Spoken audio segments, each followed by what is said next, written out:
Bonjour, nous sommes à Jérusalem, dans le bureau principal de l'Agence juive pour Israël.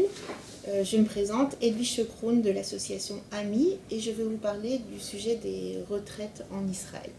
L'association AMI, depuis plus de 10 ans, est présente sur le terrain en France et en Israël pour vous donner une réussite dans vos démarches d'Alia. Nous vous conseillons, nous vous accompagnons, nous vous accueillons dans les différentes villes et nous vous aidons dans vos premiers pas et toutes vos démarches en Israël. Plus spécifiquement, le programme Sababa a démarré il y a près de 2 ans. Le but de notre programme Sababa est d'accompagner spécifiquement les retraités avec une langue qui est adaptée à leurs besoins et également de donner des conseils pour cette tranche d'âge, puisque quelqu'un qui décide de faire son alia à l'âge de la retraite est concerné à des problématiques différentes d'une famille, d'un jeune ou d'un étudiant. Et c'est là-dessus que le programme Sababa insiste. L'année dernière, nous avons rencontré plus de 500 candidats à l'ALIA, aussi bien en France qu'en Israël, et nous les avons suivis dans leurs premiers pas en Israël. Les retraités représentent près de 20% des Olim pour l'année 2015. Je vais essayer de vous donner le plus de renseignements possible pour tâcher de vous aider à mettre en place cette démarche d'ALIA. Alors, quelle est la meilleure période pour faire son ALIA? Quand on est retraité, on vous conseille de faire votre ALIA au moment où vous le souhaitez.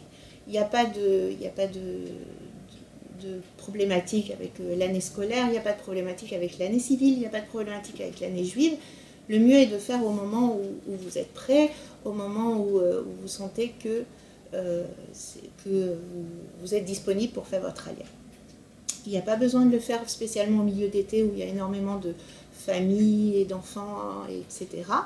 Donc c'est à vous de choisir une date qui est opportune pour vous. Il faut se mettre en contact avec l'agence juive, que ce soit dans les bureaux en France, le Global Center, ou alors directement à partir d'Israël, et choisir un lieu d'alia. Comment on choisit une ville où on fait son alia quand on est retraité? C'est important de se poser des questions. Où est ma famille? Où sont mes amis? Quelles sont les activités qui m'intéressent? Le climat aussi, puisqu'on sait très bien que le climat est très différent sur la côte, où on a un climat plutôt humide, et dans les villes un peu plus hautes comme Jérusalem, où il fait un peu plus froid en hiver.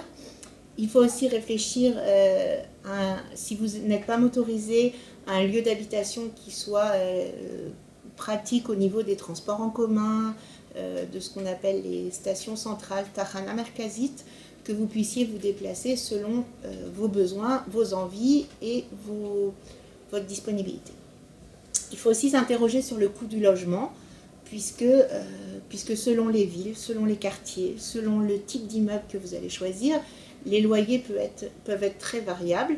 Et il faut aussi s'intéresser à la durabilité du contrat de location, puisque un contrat de location en Israël peut aller de 1 an à plusieurs années, selon le propriétaire et sa volonté à louer et avoir de bonnes relations avec votre propriétaire.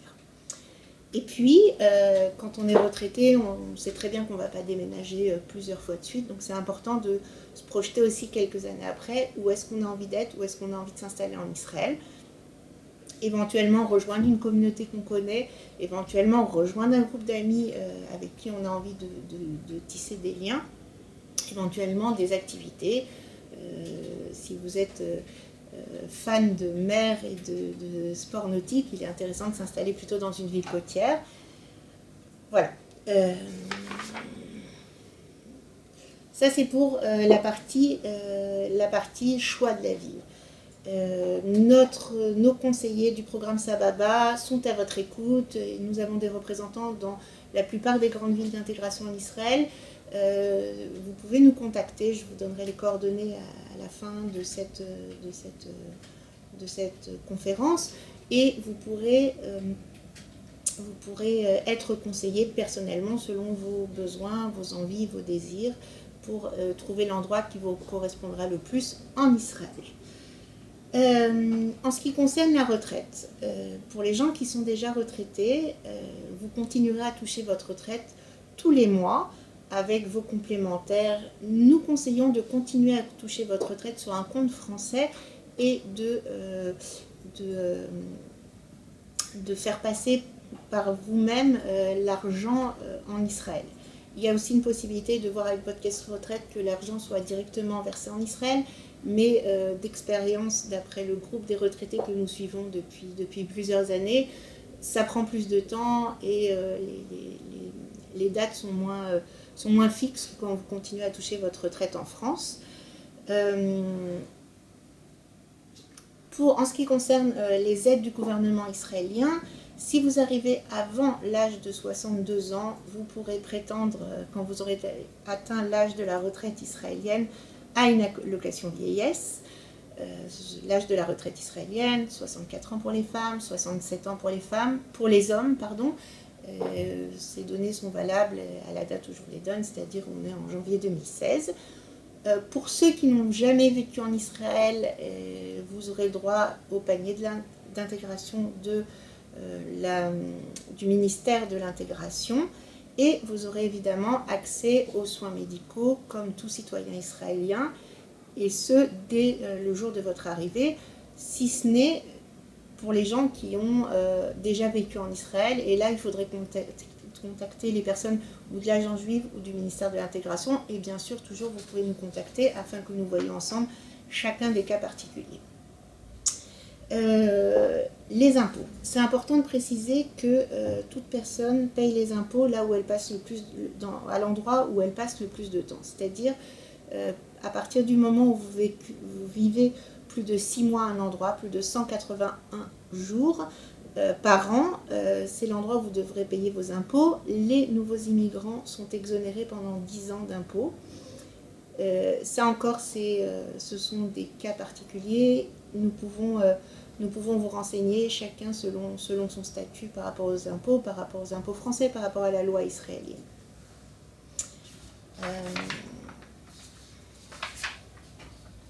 Voilà. Par rapport aux caisses d'assurance nationale en Israël, le Bitoire Leumi,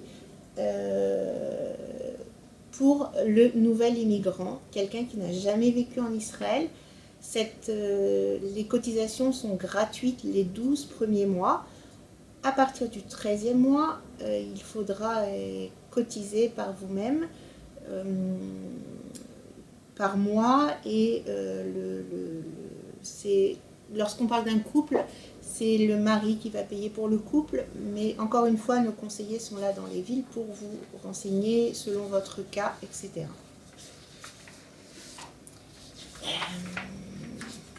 Pour ce qui est de la vie en Israël, les retraités, nous vous conseillons vivement de choisir des endroits où vous savez que vous pourrez rejoindre un groupe francophone où des activités sont organisées pour vous. L'association AMI organise dans plusieurs villes, Jérusalem, Ashdod, Tel Aviv, des activités pour les retraités, des rencontres hebdomadaires, mensuelles, autour de sujets qui vous intéressent. Il y a aussi possibilité, énormément de retraités font du bénévolat et font du bénévolat dans les bases militaires, dans les hôpitaux, dans les différents centres de distribution de nourriture. Alors vous allez me parler du problème de l'hébreu. Ce qu'on conseille aux retraités, c'est de faire un ulpan, pas un ulpan intensif, mais un ulpan 2-3 fois par semaine, avec des petites rencontres en hébreu, ce qu'on appelle ivrit meduberet, l'hébreu parlé, des rencontres autour d'un sujet, des simulations comme si on allait au restaurant, etc., etc. Il y a beaucoup dans les villes d'ateliers comme ça qui sont organisés pour permettre aux gens d'être à l'aise, d'acquérir le vocabulaire de base pour faire de son quotidien beaucoup plus facile. Qu'est-ce qui se passe au niveau des soins médicaux? Puisque là, vous serez confronté à l'administration israélienne et aux gens à parler hébreu pour les soins médicaux. D'abord, il faut savoir que dans certaines villes, certaines caisses d'assurance maladie ont ajouté énormément de médecins francophones, un peu dans toutes les spécialités, afin que le dialogue soit plus facile. Et le ministère de la Santé vient d'ouvrir un service où, lors d'un rendez-vous médical, il y a possibilité de téléphoner à un interprète qui fera le lien entre le médecin et son patient s'il y a un problème de langue et de compréhension. Donc ils pourront vous expliquer les démarches à suivre, etc. etc. Que dire de plus? Sur les démarches à suivre pour faire son ALIA. Avant, se préparer à l'ALIA, il faut contacter le Global Center depuis la France, 0800 916 647. Ça, c'est pour les démarches administratives. Pour tout ce qui est préparation, choix des villes, choix des activités, choix du rythme de vie qu'on a envie d'obtenir, alors nous vous conseillons de prendre contact avec l'équipe de Sababa. De France, vous pouvez appeler au 01 84 16 42 95 ou venir nous voir sur notre site ami-israël.org. Nous répondrons à toutes vos questions, que ce soit de France ou d'Israël. Voilà, et puis toute l'équipe de Sababa, on est persuadé, la retraite en Israël, c'est l'avenir. Nous vous attendons tous nombreux et avec votre bonne humeur.